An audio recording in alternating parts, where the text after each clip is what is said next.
በመዲናይቱ አዲስ አበባ የተፈራው ስጋት አንዣቦባታል። ጠቅላይ ሚኒስትር አብይ አህመድ አስቸኳይ ማስጠንቀቂያን ለነዋሪዎቹ በሙሉ አስተላልፈዋል። ቀውስና ውዝግቡ፣ ትርምስና እሰጥ አገባው እንዲና እንዲያ ነው ተብሎ በቃላት ከመነገር ካለፈ ሰነባበተ። የጠቅላዩ የፍራቻ ጥሪ ልብን ደንገጥ የሚያደርግ ነው። የመካከለኛው ምስራቅ ግለት አዲስ አበባን ሊያመሳት ይችላል። ይህ እንደማይቀር ደግሞ ኢራን አስቀድማ ዝታ ነበር። ታዲያ ኢትዮጵያ የኢራንና የአሜሪካ እንዲሁም የእስራኤል ጦርነት ከባድ ጦስ ሸክፎላት እየመጣባት ነው። ጦርነቱ ሳምንታትን እያስቆጠረ ነው። ኢራን ባልተጠበቀ መልኩ አደገኛ ሴራዎችን እየጠነሰሰች እንዳለ ይነገርላታል። የኢራን ዝምታ ለበርካቶች አላማረም። አሁን ለኢትዮጵያ ስጋት የሆነው ጉዳይ በኢራን ለትራምፕ አስቀድሞ ጥብቅ የሆነ ማስጠንቀቂያ ተሰጥቶት ነበር። ኢራን ዝም ብትልም አመድ አድርገናቸዋል የሚሉት ትራምፕ ግን ስለ ኢራን ዝምታ ማውራታቸውን አላቆሙም። የአሜሪካው ፕሬዝዳንት ዶናልድ ትራምፕ ኤርፎርስ ዋን በተሰኘው ፕሬዝዳንታዊ አውሮፕላን ውስጥ ሆነው ለጋዜጠኞች በሰጡት መግለጫ የኢራን ሕዝብ በመንግስቱ ላይ ለምን አመጽ እንዳላስነሳ የገባቸውን ምክንያት አብራርተዋል። ፕሬዝዳንቱ የኢራንን አመራሮች ጉልበተኞች ሲሉ የጠሯቸው ሲሆን አደባባይ ወጥታችሁ ካመጻችሁ ጥይት ይዘንብባችኋል፣ ትገደላላችሁ የሚል ማስጠንቀቂያ በማውጣት ለሁሉም አሳውቀዋል። ስለዚህ ሰልፈኞች ለምን አደባባይ እንደማይወጡ በሚገባ ልረዳው እችላለሁ በማለት የህዝቡን ስጋት ተንትነዋል። ትራምፕ በኢራን ላይ ወታደራዊ ጥቃትና ጦርነት ከከፈቱ በኋላ የኢራን ህዝብ አደባባይ በመውጣት መንግስቱን ከስልጣን እንዲያወርድ በተደጋጋሚ ጥሪ አቅርበው እንደነበር ይታወሳል።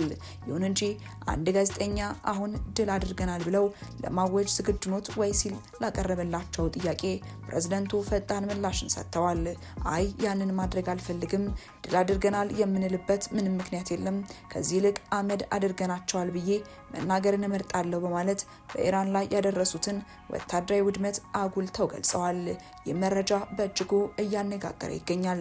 ጠቅላይ ሚኒስትር አብይ አህመድ የሰጡት አስቸኳይ ማስጠንቀቂያና አዲስ አበባ ላይ ያንዣበበው ከፍተኛ ስጋት እንዲሁም በኢራንና በአሜሪካ በመላው ዓለም ያለው የጦርነት ሁኔታ በተመለከተ ሰፋ ያለ መረጃን ይዘንላችኋል። ሰላምና ጤና በያላችሁበት ሁሉ ይድረሳችሁ። ይህ ታርጌት ኒውስ ነው።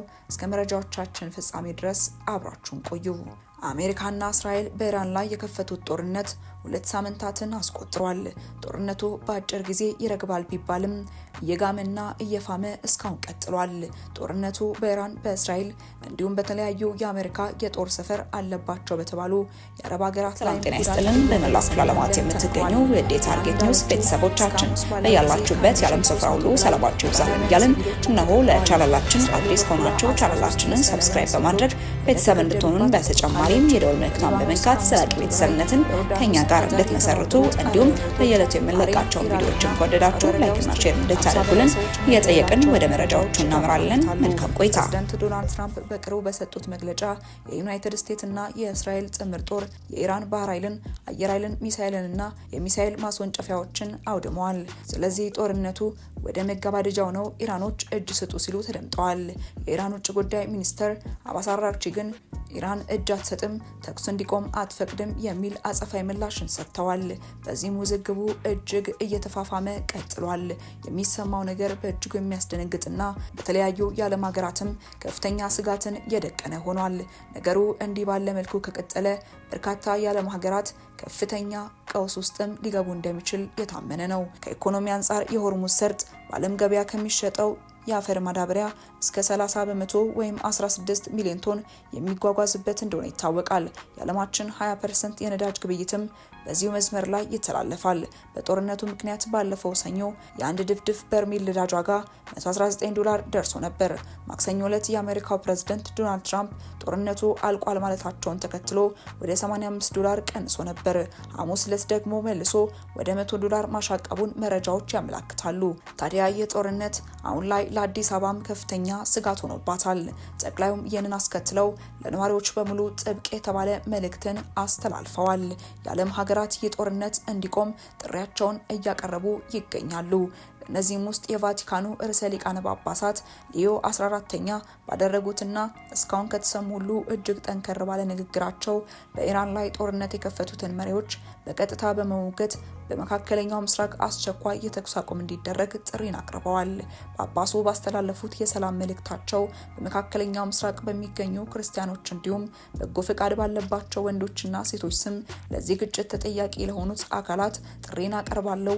የውይይት በሮች ዳግም እንዲከፈቱ፣ ተኩስ አቁሙ ጥቃት ህዝቡ በጉጉት በሚጠብቀው ፍትህ፣ መረጋጋትና ሰላም ፈጽሞ ሊያመራ አይችልም በማለት አሳስበዋል። ነገር ግን መሪዎቹ የሚሰሙ አይመስልም። ምክንያቱም ነገሮች እጅግ እየተጋጋሉ ነው እየቀጠሉ የሚገኙት። ኢራን አርፌ አልቀመጥም ስትል፣ አሜሪካም የኢራን አርፎ አለመቀመጥ እጅግ እያንገበገባት የተለያዩ ምላሾችንም እየሰጠች ትገኛለች። እስራኤልም አርፎ አልተቀመጠችም። በታሪክ የመጀመሪያው አሜሪካዊ ጳጳስ የሆኑት ሊዮ 14ኛ በእሁድ የጸሎት መርሃ ግብራቸው ማጠቃለያ ላይ አሜሪካን ወይም እስራኤልን በስም ባይጠቅሱም በጦርነቱ መክፈቻ ቀናት በኢራን በሚገኝ አንደኛ ደረጃ ትምህርት ቤት ላይ የተፈጸመውንና አብዛኞቹ ህጻናት የሆኑ ከ165 በላይ ንጹሃንን የገደለውን አሰቃቂ የሚሳኤል ጥቃት በግልጽ አውስተውታል። አሜሪካውያን ባለስልጣናት የአሳዛኝ ጥቃት የተፈጸመው ጊዜው ባለፈበት የደህንነት መረጃ ስህተት መሆኑን ገልጸው ምርመራ እየተካሄደበት እንደሆነም ተናግረዋል። የቫቲካን ይፋዊ ጋዜጣ የሆነው ኤልዘርቫቶሬ ሮማኖ በማርች 6 የፊት ገጹ ላይ የጦርነት ገጽታ በሚል አሳዛኝ ርዕስ የተጎዱ ወጣቶች ሰለባዎች የሚቆፈረውን የጅምላ መቃብር የሚያሳይ ምስል በማውጣት የጥቃቱን አሰቃቂነት ለዓለም አጋልጧል። ጳጳሱ ትምህርት ቤቶችን፣ ሆስፒታሎችንና የመኖሪያ መንደሮች ላይ ባነጣጠሩ ጥቃቶች ቤተሰቦቻቸውን ላጡ ወገኖች ያላቸውን ሀዘንም ገልጸዋል። በተለይም በሊባኖስ የሰብአዊ ቀውስ ሊከሰት እንደሚችል የእርዳታ ድርጅቶች እያስጠነቀቁ ባሉበት በዚህ ወቅት በደቡብ ሊባኖስ የሚገኙ የክርስቲያን ማህበረሰቦች ዕጣ ፈንታ ለቫቲካን ልዩ አሳሳቢ ጉዳይ ሆኗል። ለዚህም በርካቶች የተማጽኖ ድምጾቻቸውን እያሰሙ ይገኛሉ።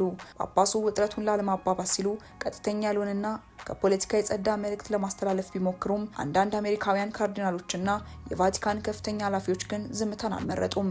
የዋሽንግተኑ ሊቀ ጳጳስ ጦርነቱ በሞራል ፈጽሞ ተቀባይነት የሌለው ሲሉ ኮንነውታል። ነገር ግን ይህ ጉዳይ አሜሪካውያንና እስራኤላውያንን እጅግ ያስቆጣቸው ይመስላል። በዚህም ላይ የተለያዩ ሀሳቦቻቸውን እየሰነዘሩም ይገኛሉ። ኢራን፣ አሜሪካና እስራኤል አሁንም በቀውሱ ቀጥለዋል። ጦርነቱ የሚቆምበት ይፋዊ ጊዜም አይታወቅም። ምክንያቱም ኢራን ለጦርነት ለረጅም ጊዜ ስዘጋጅ ቆይቻለሁ ብላለች። አሜሪካ ደጋግማ ብታስጠነቅቃትም ኢራን ግን ፈጽሞ አርፋ ላለመቀመጥ ወስና ተነስታለች። በዚህም የተለያዩ ጥቃቶችን እያደረሰች እየቀጠለች ነው። ታዲያም ጦርነት ለዓለም አቀፍ ሀገራት ከፍተኛ ስጋት ሆኖባቸዋል። እናም ጠቅላይ ሚኒስትር አብይ አህመድ ይህንን አስታከው ነው ጥብቅ ማስጠንቀቂያን ለኢትዮጵያውያን በሙሉ ያስተላለፉት። ጠቅላይ ሚኒስትሩ ባስተላለፉት መልእክትም ቀውሱ ነዳጅን ከውጭ ገዝተው በሚጠቀሙ ሀገራት ላይ ከፍተኛ የአቅርቦት መስተጓጎል መፍጠሩን ገልጸዋል። በመሆኑም ወቅታዊ ችግር ተፈቶ አቅርቦቱ ወደ መደበኛ ሁኔታ እስኪመለስ ድረስ ህዝቡ የቅድሚያ ትኩረቱን መሰረታዊ ለሆኑ ጉዳዮች ብቻ እንዲያደርግም አሳስበዋል። ጠቅላይ ሚኒስትር አብይ አህመድ በመልእክታቸው በመካከለኛው ምስራቅ በተፈጠረው ቀውስ የተነሳ ነዳጅ ገዝተው የሚጠቀሙ ሀገሮች እንደ ልብ ለማግኘት ተቸግረዋል። በመሆኑም ችግሩ ተፈቶ ወደ መደበኛ የነዳጅ አቅርቦት ስርዓት እስክንመለስ ድረስም ነዳጅን በቁጠባና ለመሰረታዊ ነገሮች ቅድሚያ በመስጠት መጠቀም ይኖርብናል ሲሉም ገልጸዋል። አክለውም የነዳጅ አከፋፋዮች፣ ማደያዎችና መላው ተጠቃሚ የህብረተሰብ ክፍልም ያለውን ውስን ሀብት በአግባቡ የመጠቀም ኃላፊነት እንዳለባቸው ጠቅላዩ ገልጸዋል። ሁላችንም በኃላፊነት ስሜት እንድንጠቀም ለማሳሰብ እወዳለሁ ሲሉ ጠቅላዩ ጥሪያቸውን አሳስበዋል። የጠቅላይ ሚኒስትሩ ማሳሰቢያ የመጣው በመካከለኛው ምስራቅ ያለው ጂኦፖለቲካዊ ውጥረት በዓለም አቀፍ የነዳጅ ገበያ ላይ ዋጋ እንዲጨምርና የአቅርቦት ሰንሰለት እንዲዛባ እያደረገ ባለበት በዚህ ወቅት ነው። ውድ ተመልካቾቻችን ለሰዓቱ የነበረን መረጃ ይህንን ይመስል ነበር። በቀጣይ እስክንገናኝ ድረስ